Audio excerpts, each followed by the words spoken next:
Hey, bonjour tout le monde, bienvenue à Coup de canon. Il y avait un gros événement cette semaine.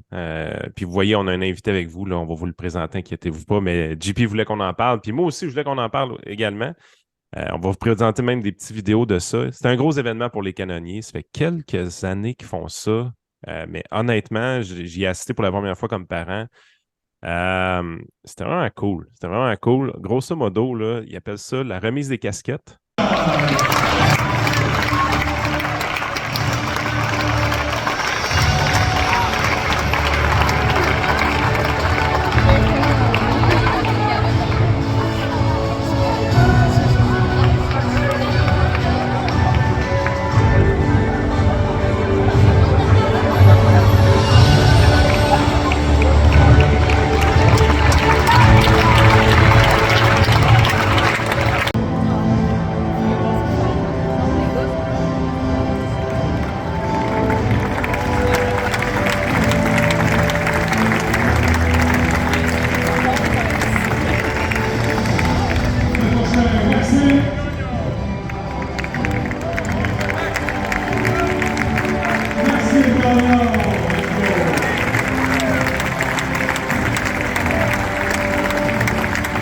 La raison pourquoi mon fils y allait, c'est mon plus jeune, qui est en sixième année présentement, qui rentre dans les canonniers l'année prochaine.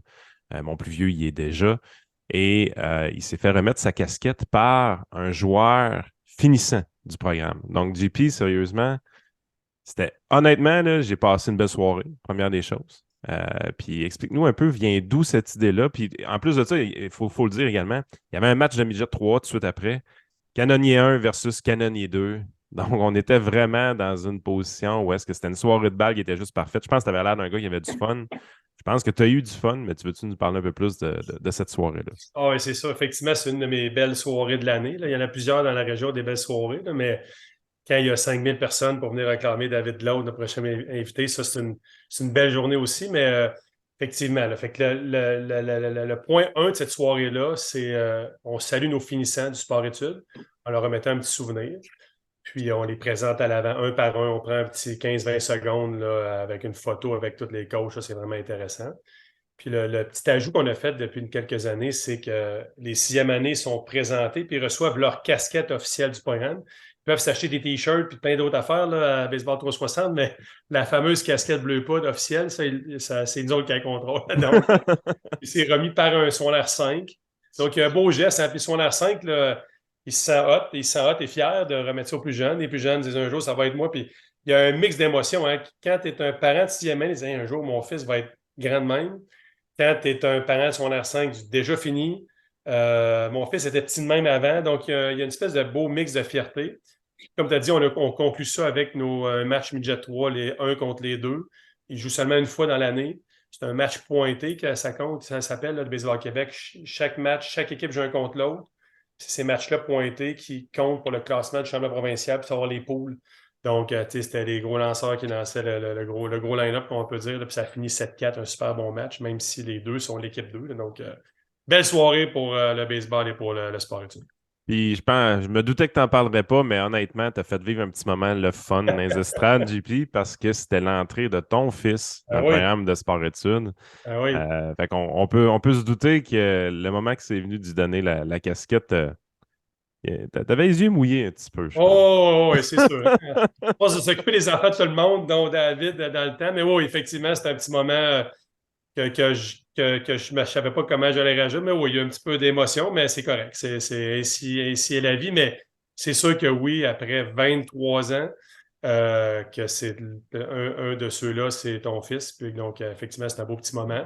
C'est quelque chose quand même qui me stresse de l'avoir Ouais. parmi 5 ans. On espère que ça se passe bien avec tout le monde. Là, ça se peut qu'à un moment donné, il se fasse chicaner. Il faut que les entraîneurs les chicanent quand même. Puis, etc. Il va arriver des petites choses, mais on va essayer de le gérer le mieux qu'on peut.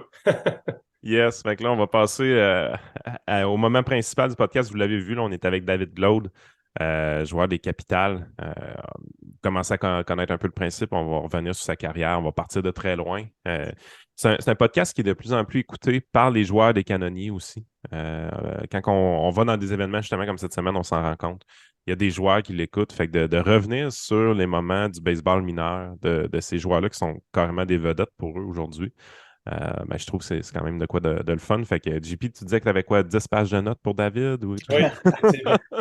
Hey, salut David, merci d'être là. Tu as une grosse journée Salut. aujourd'hui, là. Ouais, grosse journée. Ça n'a pas arrêté. Tu sais, pour que le monde comprenne, David a 28 ans. David n'a pas le portrait type d'un joueur professionnel mineur, comme dans la Ligue des Capitales. Tu as souvent des jeunes qui espèrent retourner en baseball affilié, même si David a toujours eu le rêve de jouer en baseball majeur. C'est pas ça que je dis, mais David a une famille, un enfant depuis 1 an, un travail à temps plein. David est arpenteur géomètre depuis 1 an ou 2. Sa compagnie le libère l'été, ou sont tellement tannés de te voir que peut-être ils libèrent. Un ou l'autre, un ou l'autre, Un ou un ou l'autre, l'autre. mais bref, c'est hot pareil comme compagnie d'accepter ça. Ouais. Je pense que c'est une fierté pour la compagnie d'avoir un type d'employé différent. Fait que ça, c'est vraiment cool. Puis toi, ça te permet de continuer à vivre le rêve de jouer au baseball à Québec, chez toi, puis sans j'ai de manger du beurre de pinot à tous les jours, comme on dit. Là. Fait que, ben là, l'été, t'en manges un peu, par exemple. Hein, Dave? Un peu plus. Je te dirais Un peu plus que parce ouais, sur que la route. Ouais. c'est ça, mais bref, David, aujourd'hui, juste pour donner un exemple, là, comment que c'est une belle histoire.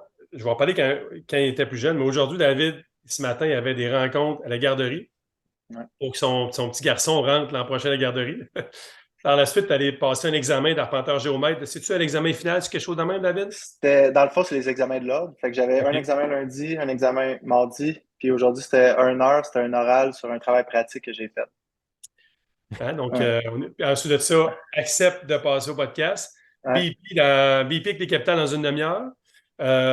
Puis demain matin, très tôt, on en parlera, mais quitte pour l'Argentine. Au fait, c'est la Floride au début, David. Ouais, exact. Avec l'équipe du Exact. Canada senior, qui est une espèce de récompense de toute ta carrière. Fait qu'on en reparlera. Mhm. Mais David est loin du prototype du joueur pro qui se couche à 4 heures, 4 heures de gageur, mais 2 heures du matin, se lève très tard, arrive au Ouais. terrain, puis et il n'est pas dans le même beat. Fait que j'ai l'impression qu'il en profite encore plus aussi. Puis c'est Mhm. très bon pour un vestiaire d'avoir, d'après moi, un type comme David.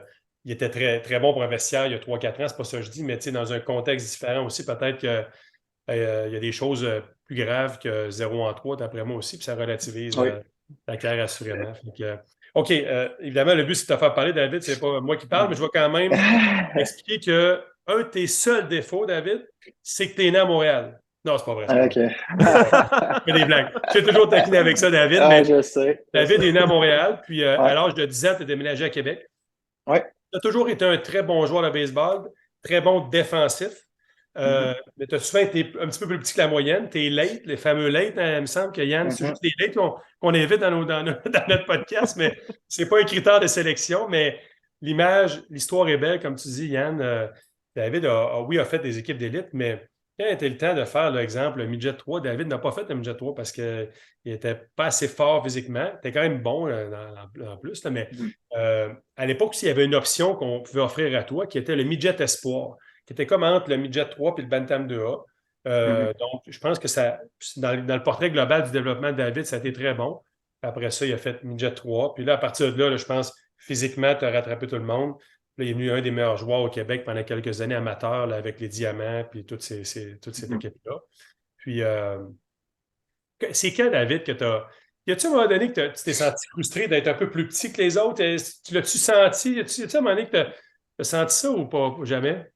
Ben, je te dirais que c'était pas mal la deuxième année mi-jet quand j'avais fait mon année mi-jet espoir. Puis, tu sais, dans ce temps-là, c'était Dave Dufault qui coachait les Condors de Charlebourg. Puis, je veux dire, leur équipe cette année-là, je pense qu'ils ont gagné le championnat. Puis, tu sais, tu avais tous des joueurs, Simon Martineau, Phil Banville, tous des joueurs qui étaient déjà là depuis des années. Fait que, tu sais, c'était comme, je pensais peut-être le faire, mais tu sais, j'aurais pas joué autant que si j'avais été coupé puis j'ai joué Midget Espoir. Fait que, tu sais, ça, c'était comme normal, mais c'était l'année d'après quand j'étais allé faire les ailes du Québec. Puis je me suis fait couper parce que j'étais petit, j'étais pas assez vite ou j'étais pas capable, j'étais pas en forme ou moins fort physiquement que les autres. Fait que, tu sais, c'était pas mal là que je me suis comme rendu compte, ouais, que j'étais un peu plus petit que les autres, puis ça me step back un peu, là. Ta première vraie claque, là. Parce que si je me Ouais, souviens, exact. David, me semble que il y avait une belle communication par rapport à ton histoire de Midget Espoir. C'était comme, garde, Ouais, tant qu'à être troisième à Reco dans Midget 3 parce que tu as nommé des joueurs là, que le monde connaissait. exact.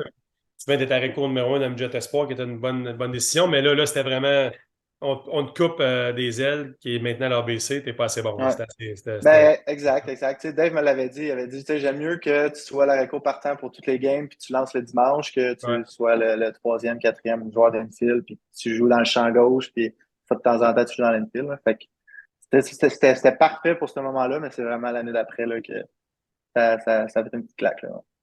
David, Et Yann, pour l'avoir. côté training, juste justement, tu te rends compte que tu es peut-être un peu plus petit que les autres. Qu'est-ce qui se passe dans ta tête à ce moment-là? Parce on sait, tu as fini dans le professionnel Mm-hmm. éventuellement. Donc, tu as redoublé d'ardeur dans le gym, tu as pris plus de reps, tu as mangé de la Häagen-Dazs pendant 2 semaines. Qu'est-ce qui s'est passé vraiment à ce moment-là dans ta tête? Ben, honnêtement, j'ai été chanceux parce que à 17 ans, j'ai grandi. C'était quoi, sur R5? Je pense que c'est là que j'ai grandi. Cégep 1, sur R5, c'est là que j'ai grandi.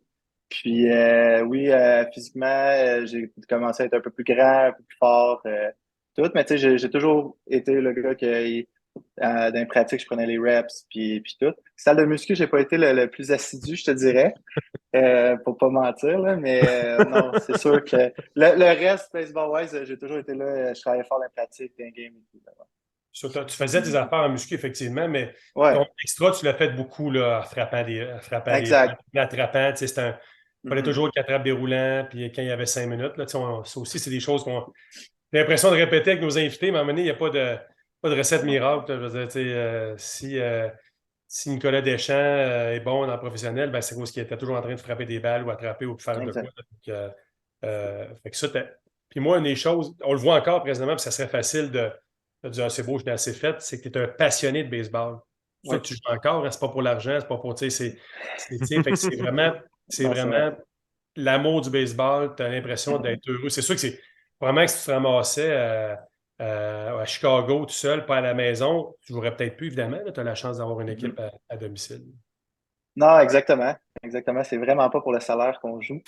Non, mais tu sais, j'aime encore le baseball. Puis à chaque année, tu sais, je me dis tout le temps, ah, un année à la fois et tout. Puis après la saison, surtout l'année passée avec le championnat, le compte de fées, c'est comme est rendu. Puis tu sais, rendu au mois de novembre, souvent, c'est là que tu recommences à penser est-ce que tu joues ou tu joues pas. Mais tu sais, cette année, on dirait que ça a été une année facile. Tu sais, on a gagné le championnat, on n'avait pas de blessure vraiment, on se sentait bien. Puis j'avais encore la passion de jouer au baseball. Puis c'est la grosse raison pourquoi cette année, je joue encore. Puis aussi, tu sais, que j'ai parlé aussi avec mon employeur qui a été incroyablement gentil de me laisser partir pour l'été.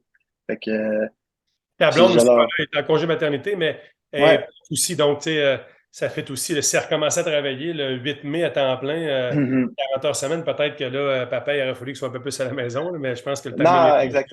exactement. Le timing est parfait parce que tu sais, là, elle est en congé de maternité jusqu'au mois d'août.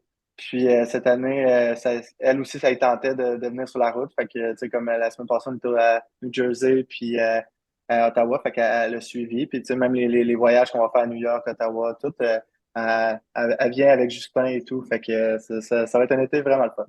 Ça, c'est. Le but, c'est pas de parler de moi, mais effectivement, c'est une bonne idée, ça. Puis, tu sais, souvent, Ouais. les plus vieux, ou moi, quand je coachais, Yann, évidemment, j'avais des enfants aussi. Là, donc, tu sais, supposons que tu es 2 semaines à domicile ou est-ce que tu es là le jour jusqu'à 2, 3 heures. Mhm. Puis la semaine entre les deux, tu dis, hey, cette semaine-là, la famille vient. Là, tu sais, ça Ouais, fait c'est une vraiment semaine. cool. Tu es dans l'État de New York, tu dis, hey, le lendemain matin, on part à 8 heures, on va visiter, on revient à 2 heures, puis on se rejoint au terrain à Mhm. 2 heures. Tu sais, tu peux vraiment profiter ou juste d'être dans votre cas, avec un bébé plus jeune, peut-être juste être à l'hôtel, être à la piscine, puis de profiter des bons moments. Là. Fait que Exact. c'est différent, mais Mhm. c'est cool. Euh, on va revenir sur les capitales, les aigles de Trois-Rivières, la portion professionnelle, mais évidemment, pendant ton stage midget 3 puis junior, Mhm. évidemment que tu as été MVP de la Ligue une fois ou deux, tu t'en vas dans les collèges américains pendant 4 ans.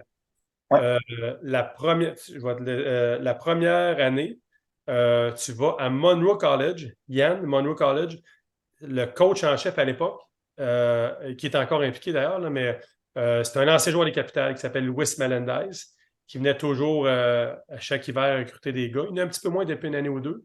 Émile Bois, qu'on a parlé la semaine passée, est allé là une fois ou deux, Mhm. une année ou deux. Mais bref, David fait sa première année là. Puis je pense que. Explique-nous, David, qu'est-ce qui a fait que tu as tout de suite transféré ton année 2, 3, 4 ailleurs?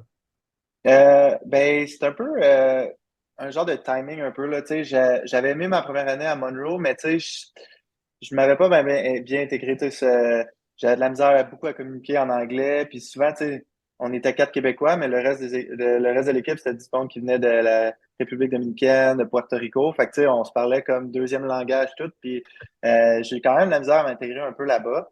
Puis c'était quand même difficile comme saison et tout. Puis j'ai eu l'opportunité d'aller jouer Division 2 au Missouri dans un programme en génie de la construction, qui était quand même dans le domaine que je voulais aller post-baseball. Fait que ça a comme été un bon timing d'avoir cette offre-là avec un peu la saison un peu difficile que j'avais eue là-bas. Fait que ça a comme été un choix facile d'y aller.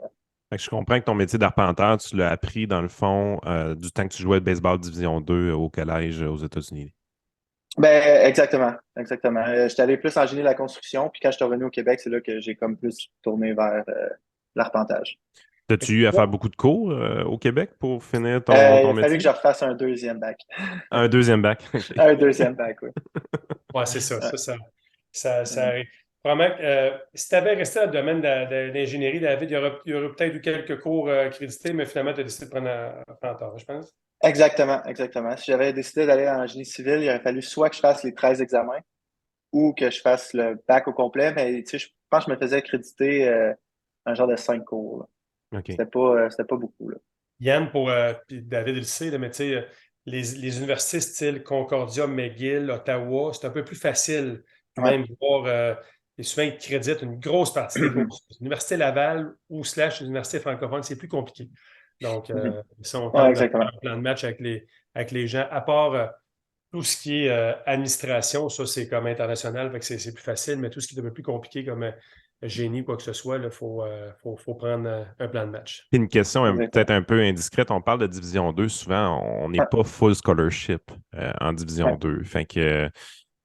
Comment t'es arrivé? Est-ce que tu trouvais que c'était quelque chose, dans le fond, qui était difficile financièrement ou il y avait moyen vraiment de s'arranger à ce moment-là? Ben, avec JP, on avait comme eu un plan de genre, il m'avait dit, hey, va à Monroe, puis tu sais, parce qu'à Monroe, j'avais un full scholarship. Fait que tu sais, ça l'a permis à mes parents de sauver un peu d'argent, tu sais, en allant full scholarship là, pour qu'ensuite, trouver une école, puis même si j'ai pas un full scholarship, mais qu'on puisse être capable, tu sais, comment on dit ça, d'être capable de payer, ou je sais pas, là, en tout cas, d'être capable de payer, là, puis tout. Fait que, tu sais, comme quand je suis arrivé là-bas, j'avais quand même pas 100%, mais j'avais 85.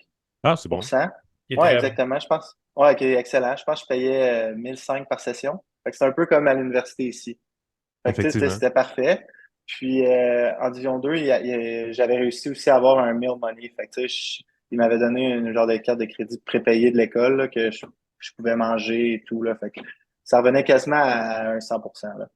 Fait que c'est quand même cool parce que le fait d'être bon au baseball, de vouloir te développer, t'a Mhm. vraiment permis d'aller étudier dans des universités américaines. Je veux dire, aujourd'hui, on Exact. prend pour acquis que tu es parfaitement bilingue, probablement, là. Ouais. Mais tu sais, je Ouais. veux dire, c'est quand même bien parce que puis on pensait souvent, moi dans ma tête, Division 2, je pensais que c'était dur les scholarships, mais quand tu arrives, tu dis que tu as eu un 85% de scholarship, c'est Mhm. quand même vraiment bien quand on y pense, hein. Effectivement, Ouais, j'imagine exactement. que tu étais un des joueurs étoiles là, dans l'équipe là-bas. Il ne devait Ouais. pas en avoir tant que ça, mais il devait en avoir quand même une coupe, d'après moi, Yann, là, qui avait ce genre de bourse-là. Mais ça doit diminuer vite. Comme la division aussi, tu en as qui plein qui ont des grosses bourses, puis après ça doit couper vite. Mais bref, un gros 3 ans.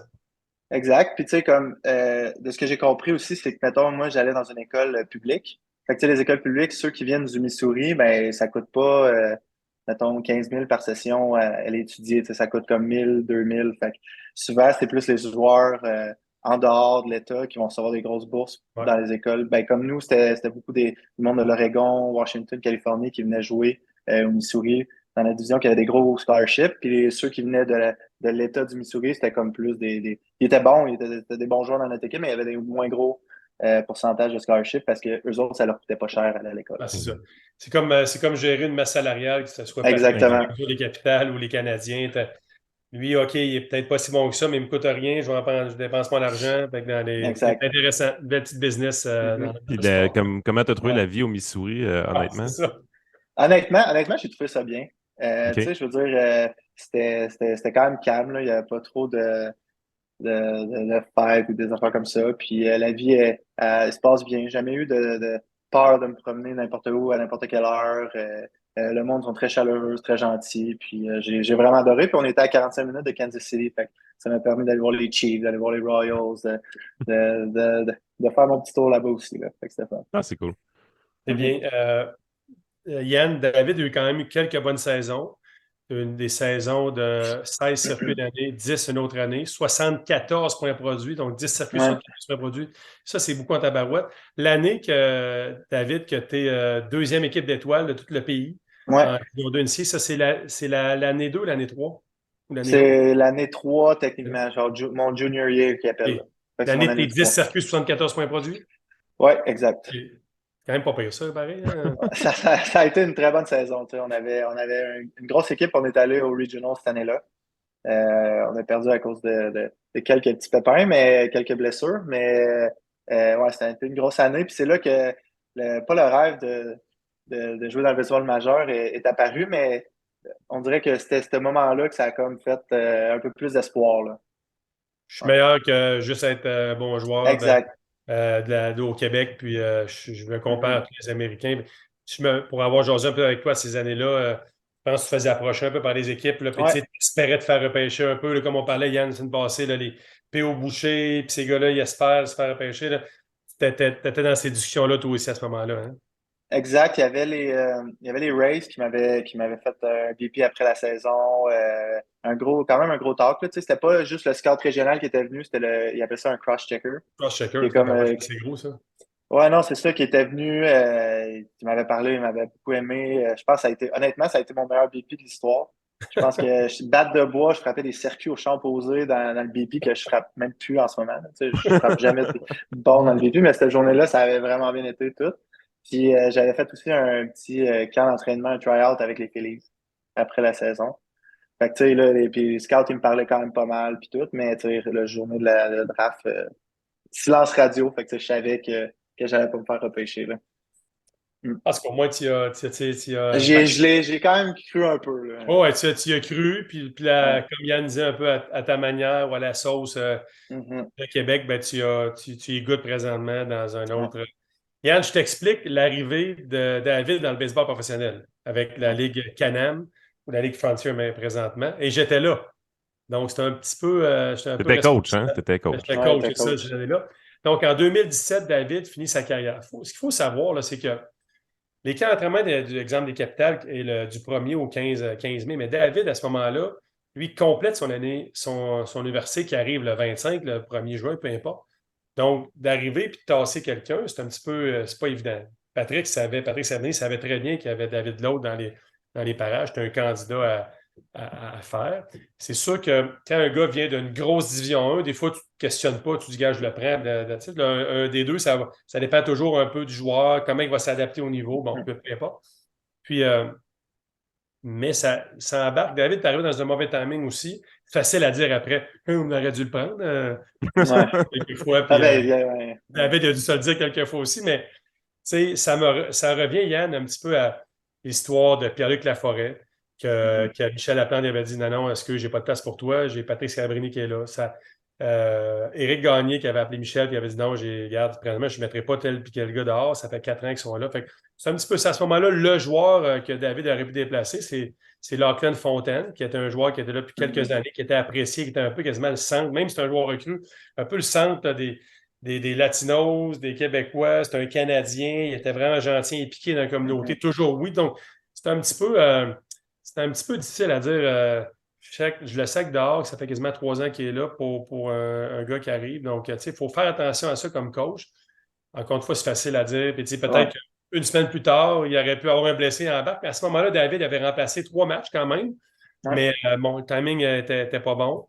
Puis, l'entraîneur de Trois-Rivières, à l'époque, c'est TJ Stanton, qui était Mhm. entraîneur avec les Capitales puis joueur pendant des années. Fait qu'il connaissait David parce qu'il l'avait vu à Mhm. l'époque puis il suivait ses statistiques. Donc, il l'a invité à venir avec les Aigles. Puis, t'as connu 2 à 3 saisons avec Ouais.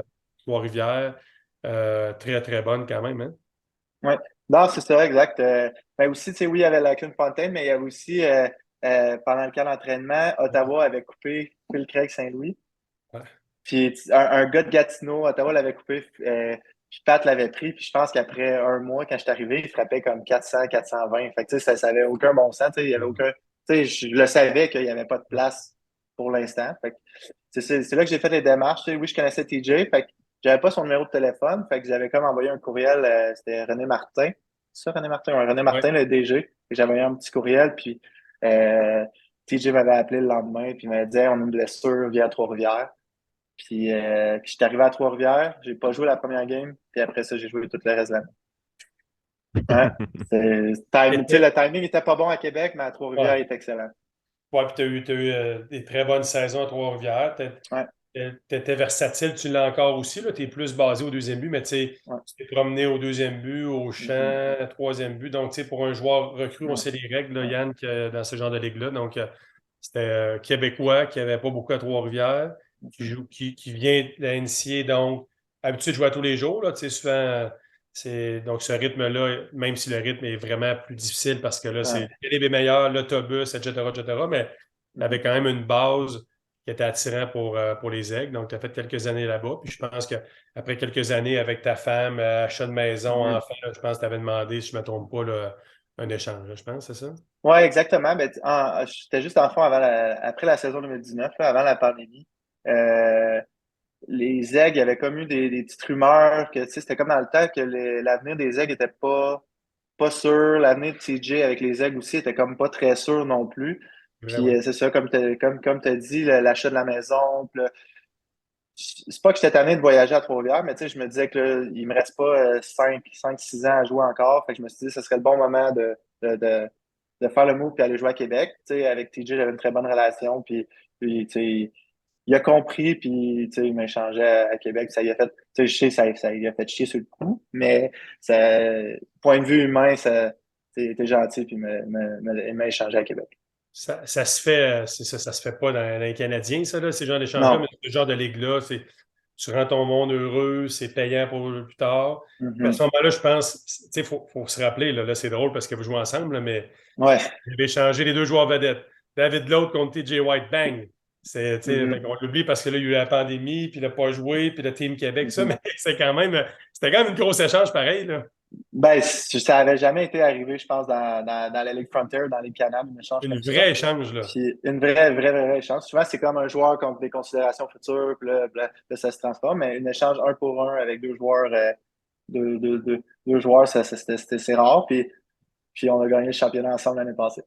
C'est pas pareil. Ils se sont ramassés. C'est malade. TJ n'a jamais joué Ouais. un match pour Trois-Rivières parce que, comme tu as dit, Non. tu as joué jusqu'en 2019. En 2020, il n'y a Ouais. pas eu de saison à cause de la pandémie.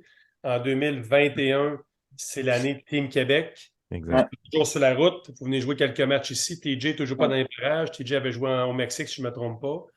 Mais il Puis, n'avait pas signé de contrat avec les Aigles. L'année 2020, techniquement, son contrat est encore avec les Aigles. ouais, Puis là, en année 21, vu qu'il avait comme pas signé son option tout, ben là, en 2022, il venait agent libre. c'est ça. Puis l'an passé, il n'est Un pas enfant arrivé au de début. Il papa. est arrivé peut-être au un tiers de la saison, si je ne me trompe pas. Hein? Non, il est arrivé direct au premier match. OK. Il avait été au Mexique pendant comme une trentaine de jours, puis ça avait comme pas fonctionné. Puis il est arrivé, puis le reste, c'est Là, présentement, tu as, du fun beaucoup avec les capitales. Justement, le championnat, ouais. tu en parles, puis tu as encore le Mhm. feu dans les yeux, c'est ce qui t'anime. Si on fait ta bucket list de joueurs de baseball, 28 ans, là, tu es dans ton prime. Tu Ouais. es dans ta meilleure condition physique pour jouer ce sport-là. Le versant de la montagne arrive dans quelques années. Tu vas commencer à descendre un peu. Je peux t'en parler. À 39 ans, c'est de moins en moins le fun. Mais il te reste des choses sur ta bucket list en termes de baseball que tu aimerais cocher. Je pense que tu en coches un dans les prochaines semaines, là, Ouais. on va se le dire. Mais outre ça, est-ce qu'il va te rester quelque chose, un petit quelque chose, un essai que tu aimerais faire ou une expérience de vie que tu aimerais faire au niveau baseball avant d'être de l'autre côté de la montagne? Ben c'est sûr que là, comme tu l'as mentionné, jouer pour l'équipe Canada, c'était toujours une petite affaire qu'à chaque année, je me dis, je vais peut-être avoir la chance. Puis là, ça va arriver dans la prochaine semaine. Mais c'est sûr qu'avoir eu. J'aurais aimé ça juste voir dans le baseball mineur. Là. Juste, oui, j'ai eu des bonnes saisons dans la Ligue Frontier, puis c'est vraiment un bon calibre et tout. Mais juste voir, j'ai vu des gars que j'ai joué contre, puis qui sont allés dans le 2A, puis ont eu du succès, puis sont allés proches des majeurs et tout. Fait que juste voir. J'aurais aimé ça, juste avoir la chance juste de voir, juste me comparer avec les meilleurs. Encore les meilleurs. On aurait aimé ça, nous aussi. On aurait aimé ça parce que Yann, David, c'est sûr qu'il est bon défensivement, mais c'est sûr que c'est son coup de bâton naturel qui frappe dans les deux champs, qui l'amène à un autre niveau. Là. Fait que ça aurait été, t'as eu quelques petites chances. Tu as eu des trials dans l'hiver là, qui t'étaient entraînés, mais bon, Exact. il y en a eu d'autres qui ont eu la chance, mais ça aurait effectivement. Avec, avant qu'on parle de Team Canada, là, je voulais juste. Quel a été le feeling l'an passé? Là, évidemment, c'est sûr que c'est le championnat, mais comment ça a été quoi comme feeling de revenir jouer à Québec après toutes ces années dans du monde, les capitales que tu as regardé quand tu étais jeune et tout? Là? C'était incroyable. Tu sais, juste quand tu arrives à partir du mois à partir de quand l'école est finie, là, à tous les jours, que ce soit un mardi, un mercredi, un jeudi, il y a toujours 3500 personnes, 4000 personnes qui viennent te voir, il fait beau, le monde sont contents, ils cheer. L'ambiance, c'est la meilleure ambiance dans toute la ligue. Puis les fans sont intenses, ils suivent l'équipe, ils sont présents sur les médias sociaux, ils sont là. Fait que, tu sais, c'était recevoir l'amour des partisans, puis en plus, pouvoir offrir un championnat, ça a juste été une saison incroyable. Puis tu sais, tu parles de l'ambiance, là, puis le bruit qu'il y a là, sur le terrain avec le stade, Yann, tu sais, proche, il n'y a pas de taxi, c'est tout vu que c'est un vieux stade, c'est un avantage, mais tu sais, c'est proche, c'est à pic, tu as le toit, fait que c'est l'enfer sur le terrain, c'est l'enfer, le bruit qu'il y a quand il y a 400 000 personnes. Hein. Puis juste quand puis là, un moment donné, quand t'as 2 balles, 2 prises, 2 retraites, là, t'arrives en fin de game, puis là, ils tapent tout avec les chaises en métal, là, ça résonne. On dirait que le terrain, il shake, puis tu joues, c'est juste incroyable. J'aimerais pas genre, j'ai joué contre les Capitals, mais mettons, en série contre les Capitals, j'aurais pas aimé ça, jouer contre les Capitals en série. Tu frappais toujours des coups contre les Capitals. Tu frappais toujours des coups sûrs contre les Capitals, mon tabarouette en plus, mais ça, c'est une autre affaire. Puis en plus, l'an passé, ça devait être l'enfer de vivre ça comme joueur parce que aux 2 derniers matchs en série, on finit sur des walk-offs. Ça devait être l'enfer. C'était juste incroyable. Tu sais, je veux dire, pendant toute la 9e manche, oui, les partisans étaient stressés, mais ils faisaient tellement de bruit que genre, tu sais, ça nous a donné des élans pour monter ces matchs-là. Là. Wow. Demain, Yann, pas Yann, David, demain, tu quittes, vivre, comme je viens de dire, un de tes petites checklists. Tu n'as pas pu faire l'équipe du Canada junior dans ces années-là. Le fait d'être late, d'être né au mois de novembre, fait que c'est un petit peu difficile. Peut-être qu'à 19 ans, tu aurais peut-être été de Calim, mais tu étais une année trop vieux. Toutes les histoires de l'équipe senior, là, bon, enfin, ton nom ressort sur une liste. Pour expliquer, Yann, à toi, puis je sais que tu sais, Yann, mais à nos auditeurs, à partir de demain, il y a les qualifications en Argentine pour les Panaméricains. Ce n'est pas des Panaméricains, c'est des qualifications pour se classer. Donc, puis là, tu n'as pas le droit aux joueurs de baseball affiliés. Donc, exemple, Édouard Julien ne peut pas aller jouer pour l'équipe du Canada. Ce n'est pas comme la classique mondiale. Donc, c'est des joueurs vétérans, ça peut être des jeunes, des vieux, peu importe. Mais tu sais, le David est le joueur prototype parfait. Il est en forme, il est à son prime, les Canadiens. Les Capitals sont fiers parce qu'ils ne veulent pas les Capitals pendant ce temps-là. Ils laissent partir un de leurs bons joueurs. Là, ça a fait l'arrivée d'Émile Bois, comme on a parlé la semaine passée. Dis-moi donc, Dave, c'est quoi? Là, demain, est-ce que vous partez pour la Floride faire un petit mini-camp d'entraînement, puis après ça, Argentine, c'est ça? Exactement. On part demain. On arrive, tout le monde arrive demain. Puis après ça, je pense qu'on a une pratique, 2 games, une pratique, puis après ça, on part le 14, je pense, pour l'Argentine. Puis on a comme deux pratiques là-bas, puis après ça, le tournoi commence. Hey, avec ça ça risque va être cool. de mettre cet uniforme-là, hein? Ouais, ça va être cool. Ça va être le fun, là, j'ai hâte. Il y a 4 autres Québécois. Je l'ai partagé aujourd'hui. Il y a évidemment David. Il y a Carl Gélina, qui a joué longtemps, évidemment, de sa retraite. qui a enfin sa chance lui aussi. Pourquoi moi, je ne suis pas invité, puis l'autre n'est pas invité, puis enfin, il a sa chance. Oswey Pelé, qui joue presque plus, il joue encore un petit peu dans le senior, mais il était en forme, vu qu'il coach, il est toujours en train de frapper, bouger. Il avait donné un coup de main avec Team Canada, ce genre de tournoi-là. Il avait été très bon. Je pense que c'est un excellent réserviste. Team Canada, c'est exactement à quoi s'en tenir. Il m'a dit qu'il était un réserviste receveur, réserviste à l'avant-champ. Il y a beaucoup de gauchers, dont toi, David, à l'avant-champ. Fait que ça se peut quand vous allez affronter un droitier, il puisse frapper. J'espère que ce ne sera pas pour toi qui va jouer. Donc, 2 gars que tu connais très bien. Évidemment, il y a Philippe Aumont, qui est toujours là depuis des années. Puis Jason Terrien, qui fait un retour après une blessure, qui joue pour les Aigles de Trois-Rivières. Donc, tu as quand même 5 Canadiens qui vont être là. Y en a-tu d'autres que tu connais dans l'équipe, des Ontariens que tu as connus? Il y a Tristan Pompey qui joue avec nous autres l'année passée qui a été invité, ou sinon il y a un de mes teammates, Mike Brettel, qui vient avec nous aussi en Argentine. Ah, c'est Mais intéressant. sinon, les autres, j'en connais de nom, mais tu sais que j'ai jamais vu. Là, genre un Ryan Kellogg que j'ai déjà lancé pour le Canada dans le World Baseball Classic, puis des gars comme ça, mais tu sais, j'ai jamais vu en personne, mais j'ai déjà entendu les noms. Là. Est-ce que vous allez avoir un peu de temps pour vous? Parce que l'Argentine, c'est quand même un pays qu'on ne va pas tous les jours, mais qui a Ouais. quand même une tonne de choses à voir. Est-ce que la famille Mhm. vient? Est-ce que tu vas avoir du temps pour toi pour visiter en masse? Je sais pas par rapport à le temps de visiter, parce qu'on joue quand même pas mal tous les jours là-bas, OK. mais oui, ma famille, mes parents, ma blonde, mon enfant, puis ma tante viennent en Argentine pour 8 jours. Là. Ouais, ça Ouais. devrait être le fun. Ça devrait être le fun. Ouais, ça va être le fun. Parce que Ouais. c'est bien mérité. C'est ma prochaine question piège après, mais c'est un petit tiré sur le Sunday. Tu as une grosse Exact. avec les capitales du championnat, mais Mhm. c'est une belle récompense de toute ta carrière. Puis c'est une récompense, on en a parlé au début, mais c'est une récompense pour ne pas avoir lâché. Ça aurait été facile de jouer à la victime de Ah, mais moi je suis late, je fais plus Mhm. cette équipe-là, nanana. Puis les capitales m'ont pas pris, je retourne chez nous, tu sais, puis tu n'as jamais lâché. La pandémie a arrivé de faire merde, oublie ça, je joue plus, non. Il me reste un petit quelque chose que je veux faire, c'est de jouer au B Capital. Fait que c'est intéressant, c'est bien mérité.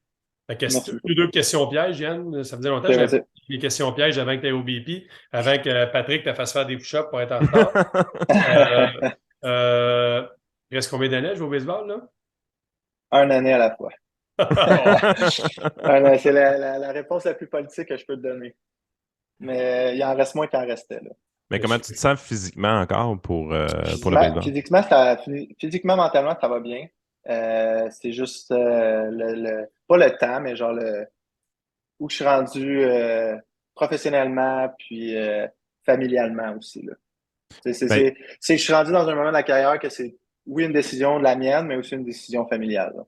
Ben écoute, moi, ça, je trouve ça cool parce que je veux dire, à 28 ans, quelqu'un qui arrive qui dit physiquement, je suis encore cher, puis je joue quand même beaucoup au capital. Là. Mhm. C'est du professionnel. Là. Moi, puis des fois, les gens sont méchants envers le baseball dans le sens qu'ils se disent, ah, c'est pas un sport, ça. Les gars font rien, ils mangent des graines de Mhm. tournesol. Voir qu'un sport, tu shakes la gomme ballon en même temps. Tu sais, puis on les a tout entendu. Là. Ouais. Mais ceux qui ont joué la game pour vrai savent comment que c'est un sport qui magane le corps d'une manière assez Mhm. incroyable. Même ceux-là qui font juste coacher encore aujourd'hui, on a toutes nos petites blessures qui viennent du temps qu'on jouait de notre côté. Mais je veux dire, si tu arrives, tu te dis à 28 ans, tu te sens encore sharp physiquement. Je veux dire, Mhm. il y a un entretien du corps que tu as fait qui est le fun, Ouais. mais c'est pas donné à tout le monde d'être aussi en shape à cet âge-là. Là. Non, non, mais tu sais, c'est ça, tu sais, comme cet hiver, il fallait que, tu sais, je me levais je commençais à travailler à 7h30 le matin, fait que j'allais m'entraîner le matin, tôt à genre 5h, 5h30, j'allais au stade, je venais m'entraîner, puis après ça, j'allais travailler, puis après ça, c'était le daddy duty, puis après ça, la journée recommençait. Fait que, tu sais, ça a été ça mon hiver, là. Mais Mais tu sais, tu as toujours eu une bonne hygiène de vie aussi, tu as toujours fait oui, attention à toi, puis tu sais, tu ouais, exact. manges pas, tu sais, veux pas, tu ramasses de l'argent dans ton année Mhm. normale pour te payer des meilleurs repas sur la route, Ah, exact. un match aussi, fait que ça fait la différence. Mhm. C'est intéressant. Exact. Ton plus beau moment en carrière, c'est lequel? Si tu avais à choisir un. Oh! C'est le championnat l'année passée.